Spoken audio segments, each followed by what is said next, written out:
Hi, everyone, as well. Hopefully, you're doing well today. Let me just reintroduce myself. I am a political economist. I'm doing velocity banking, accelerated banking. My story is that one day I was sitting in my car in Savannah, Georgia, and a voice came to me when I was reading and told me to get out. I did not get out of the vehicle, but I did use some explicit, and I looked over my shoulder as if we are talking.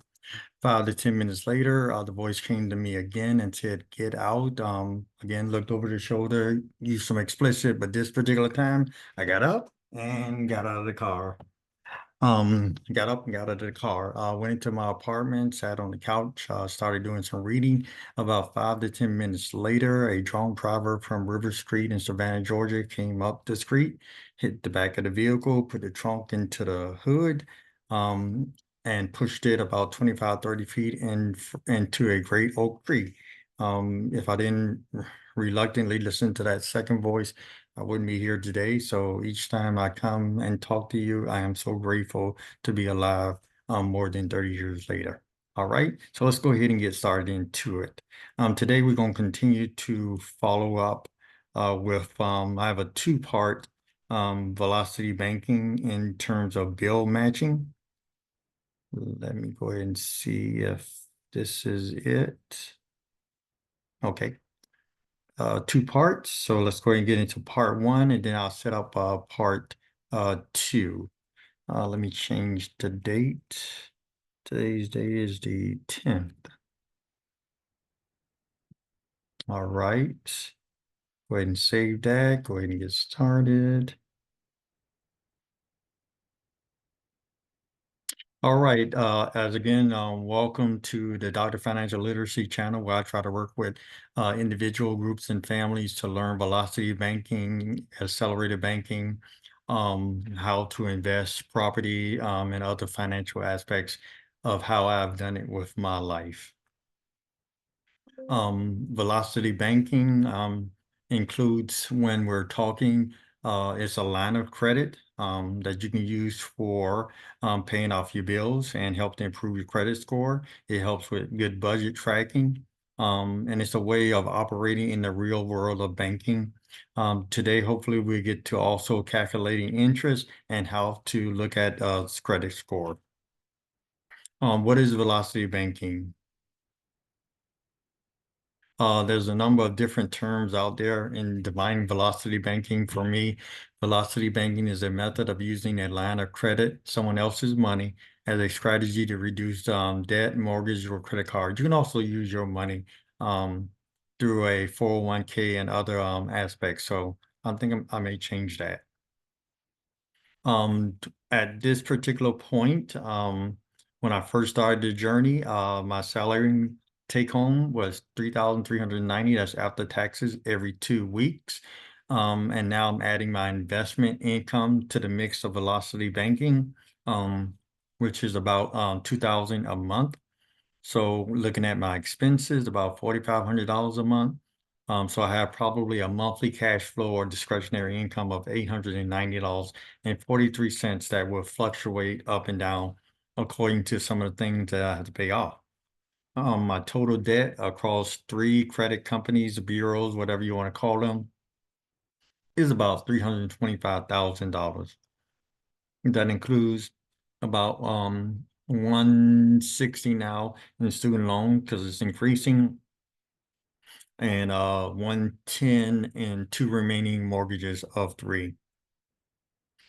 Traditional banking that I used to do, pick up my paycheck, put it in the bank, pay my bills, pay my debts, and whatever is left stays in the bank. That was the traditional banking for me. At the present time, I'm engaging in velocity banking. So now I pick up my check from my employer. It goes into a checking account. And then I was placing it on one of the credit cards that I have, putting some of my paychecks in initially, and then graduating to putting all of my paycheck in, and then using convenience checks, cash advance to pay down debt. Now I've graduated to a home equity line of credit on one of my properties. So all of my income goes into this home equity line of credit, and I pay all my bills out of it.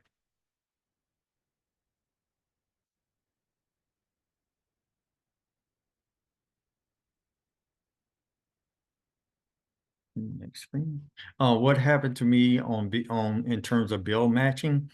Bill matching for me, as I mentioned earlier, is taking one bill and matching it with a credit card, like a water bill, light bill, grocery bill, and match with a credit card, and making sure that the bill itself is higher than the credit card, so that it give you ample room to also put something toward the principal. So I was just running a bill matching experiment, and you can Google bill matching. You may find something. I just happen to find one thing in general, one thing in general, and kind of like using that as a basic definition. So in looking at bill matching, here are some of the bills that I had that I'm matching with one another. These are monthly bills: student loan, car insurance, Georgia Power, bank, and then credit cards. So I have like 5 credit cards remaining. I used to have maybe 12 or 13. I've kind of pared that down. So right now I'm matching the student loan 374 to American Express 61. So what I've done is I emptied out a bank account, Bank of America. I put in $435, which was the total between 364 student loan and 61 the payment, 435. I used to put the entire amount in and pay the bills and have absolutely nothing left in paying the minimum. I wanted to try bill matching to see if that makes a difference. This particular time, I put $435 into the bank, and then I transfer it over to American Express. Now, in putting the 425 into American Express, I made the bill minimum payment of $61, and that brought down the principal. So prior to me putting the 325 on, the statement balance was 1,729. I put the 425 on. It paid the $61 payment, and it stuffed me $381 to go onto the principal of the balance statement, which I think, yes. So now you can see I went online, I think on the 8th, no, yeah, I think on the 8th, made the payment of 435, 425. Oh God, I'm sorry, I had to be a little closer. It's 4 into the account. So this is the where I went into Bank of America, put the money in 435, but I only pushed over 425 to American Express. Should have put that a lot higher. Made the payment. They thanked me for the $425 payment, but the minimum payment was um $61. So they thanked me for that $425 payment. It was processed on the 9th. So that brought the new balance down to $1,304.79.